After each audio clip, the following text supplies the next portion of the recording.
Cate Blanchett, Richard Roxburgh, welcome. Thank you. Why Chekhov? Why Uncle Vanya? Do you remember the moment where you said to yourself, yes, let's do this project? Well, Andrew Upton and I, who run the Sydney Theatre Company, the company has had a long history of reinterpreting the classics as well as doing new Australian work. And when you come to the company, you think, there's some great plays that you'd like to do. And when you think about doing Chekhov, you have to have actors. It's all actor-based. And so it really arose out of a conversation with Richard, trying to lure him back on stage, because he's one of the finest stage actors in the country. That's true. I'm not your agent, but it's true. And Vanya came up amongst a whole lot of other. Yeah. There were a few ideas that we were tossing around, but Vanya was the one that kind of really piqued our interest. Yeah, Chekhov's Chekhov's is really tricky to do, and I don't think Australia's had a particularly happy relationship with it over time. What's the problem? What's the difficulty? A lot of the time, we've inherited a kind of Anglo tradition of doing it, which is in which the pauses are sort of terribly leaden, and it starts to feel like Noel Coward without the jokes. To my mind, Chekhov's really funny. I mean, he's full of humanity, but he's also very funny. So it was important that we find a world where that was going to happen. Well, do you as actors say, perhaps I can bring something new to this?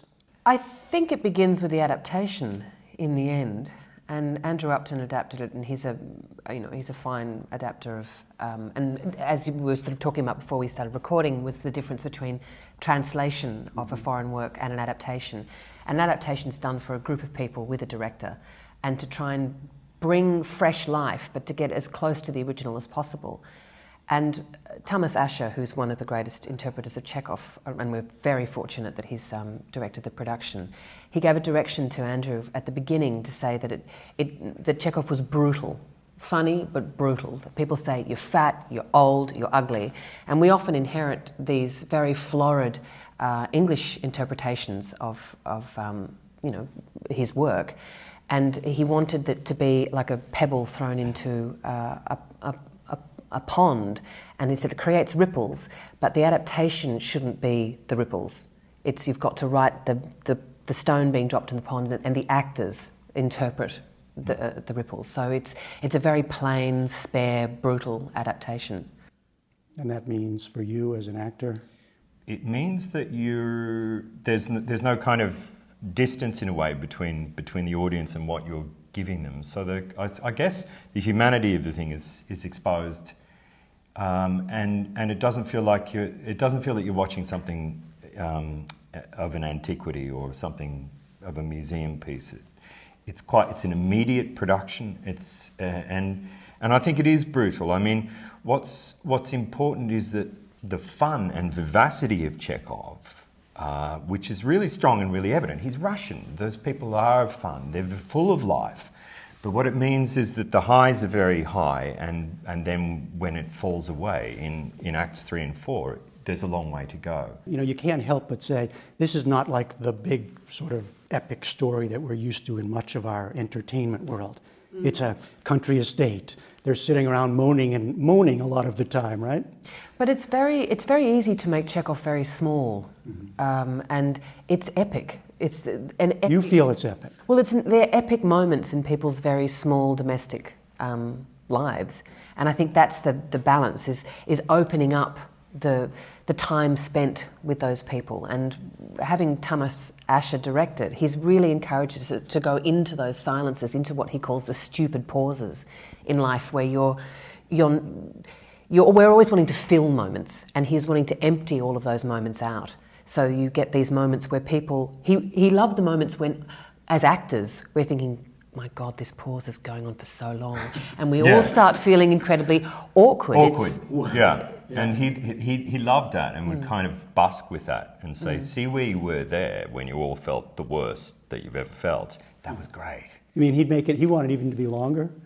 Yeah, he said, play with that stuff. What's been really interesting about Tamas, and unlike a lot of directors, or most directors, in fact all directors I think I've ever worked with, what is at odds with him is that he loves getting rid of your favourite moments. And he will do this assiduously. He'll come in and say, that bit where you do this thing that you love so much, and I can tell you love it, don't do that. And so, it was interesting because we did this production a year ago, and now we've had a chance to re-rehearse it. And he didn't see quite a bit of the first production. He had to go back to Hungary. So he was watching us and he enjoyed it, but he said, you've developed all of these things and you love them. Now's the time to get rid of all of those things that you love and reinvest it and reinvent it. He was very brave. I know, he's a bugger. It's as you suggest. Chekhov is tricky. He's as we say in Australia, he's a bugger to perform. But it's I don't know. Can I say that on American television? It means it's something slightly different in our culture. But it's very, very exposing, and I found it the process of rehearsing it. It was a bit like doing a clowning workshop. Not that we were trying to get up there and be funny, but in the way that you've got to get up there and risk being and doing nothing. And so in the re-rehearsal of it, it's been a really interesting process because he's asking us to pare back and be in a way more mysterious and not cling on to those things that your bag of tricks, I guess you have as actors, but yet he's cast us all because of an intrinsic quality that he feels we have. Is there an example of something from your bag of tricks that he said, you know what, that thing you love? There's a moment where Vanya walks in on Astrov and Yelena in an embrace, and we'd all filled the moment. And I'd really filled that moment. I had really given it some. It's actually Andrew's favourite moment.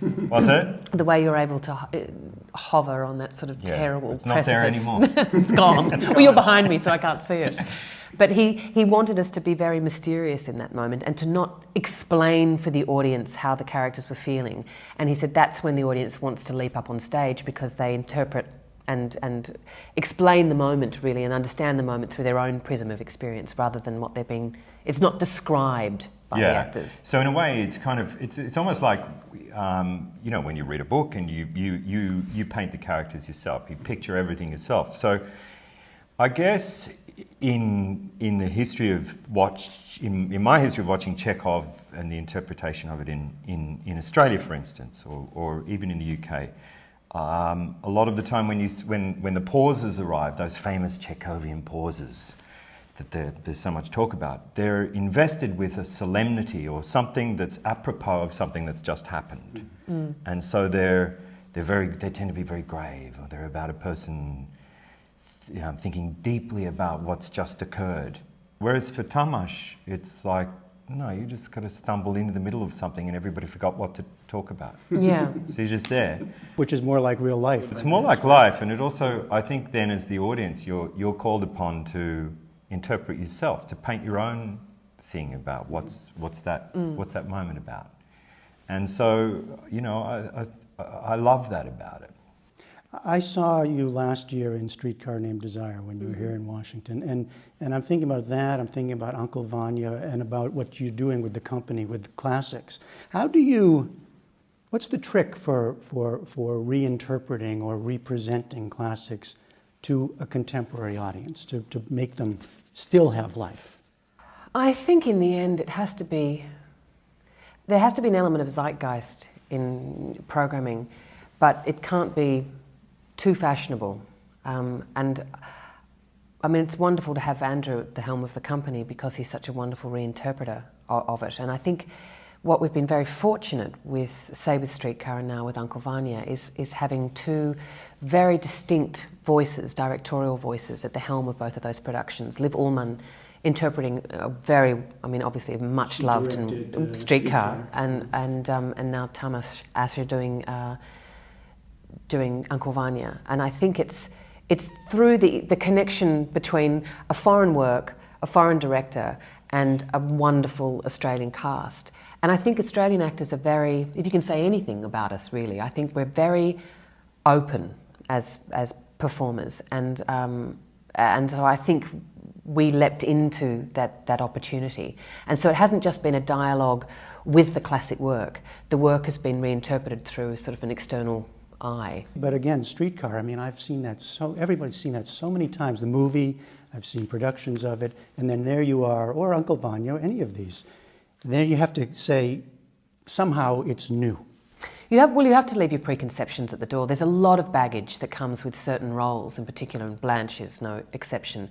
Less so, I think, for me with Yelena, because it's not as iconic, but I'm sure that's existed with Vanya, that frankly, I think part of the incredible pathos in Vanya is that the productions I've seen is the actors have always been too old to play the role, and there's a poignancy in the fact that Richard and Hugo Weaving, who plays Astroff, are men in their prime, and the right and they're age already forgotten about. They're Yeah. already kind of at the end of their life, in a sense. And so you feel the loss, you feel the passing of simply by your age or lack thereof. Thank you, darling. Thank you. Yes. Lack thereof. Yeah. You both have very active film careers. Is there a difference in acting between the film and what you're doing now in an Uncle Vanya? The filling the screen in the films and the actual life person we see in front of us on stage. Is there a difference for you in approach? It's all really the same thing. It's. I suppose you use different muscles in slightly different ways in across the media. For me, coming back and doing theatre theatre's my great love. It's where I started and it's where I'll finish. And I love it so much, and I have such a profound sense of homecoming every time I come back to it, and an ease with it, which I love. What you find working in film is that you can spend a day doing some really menial, terribly dull activity. He scratches his head and yawns and gets out of bed. He walks to the shower. He, closes the door. That's 3/4 of a day in film land. And of course, that's slightly reductive. It can,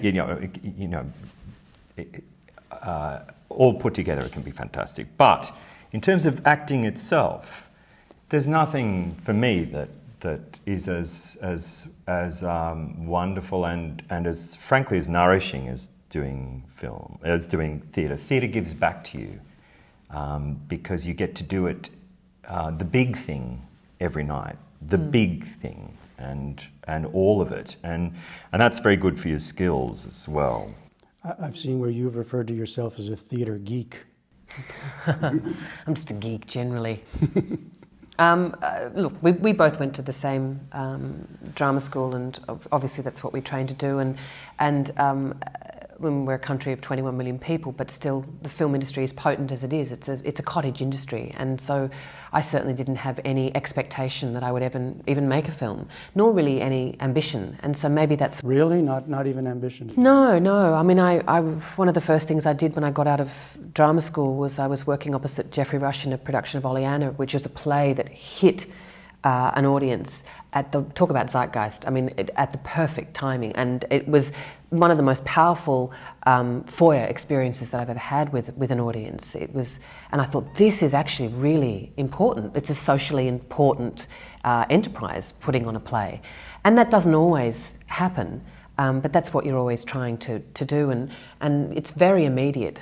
And I think that's the addictive thing, is that the audience will get as much as they put into it, but also you're responsible for shaping their experience very, very tangibly. And it's a very powerful experience to have. But I mean, on a prosaic level, I hope I've become a better film actor by working in the theatre, and vice versa, in that when you work on a stage, particularly in a proscenium arch, as we're doing with Chekhov, and I think Chekhov was really designed to be performed in that frame, it helps your understanding of a wide shot. You're able to fill that wide shot. And I think likewise, I'd realised I'd been off stage for about 6 years making film, and I came back to do Hedda Gabler with the Sydney Theatre Company, which Andrew also adapted, and we took it to BAM in New York. And I realised that I'd got a greater sense of intimacy with the audience through understanding what a close-up is. And so you're constantly shaping the audience's experience of that. I want to ask you about coming back to co-direct with your husband the theater company. Why? Why do that? Because surely you don't need to do that, and surely there must be headaches that come with managing Migraine. person. Migraines. Okay. It's easy, isn't it? It's simple. It's easy. Well, we were asked to apply, and it was the most left of field thing that's ever been asked of us, really.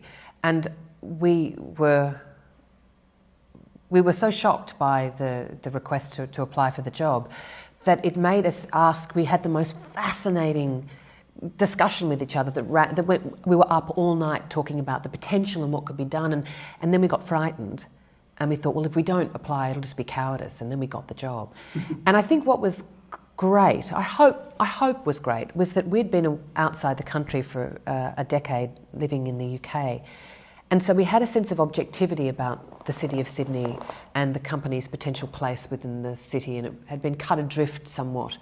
And so I think that outsider perspective was quite useful, and has been useful in our sort of approaches to where the company might be placed nationally, locally, and also internationally. What's been interesting since Cate and Andrew have taken over is that, to my mind, the company's really opened up to the fact that Australia lives in the world. And Australia, as beautiful as it is, can tend to be an extremely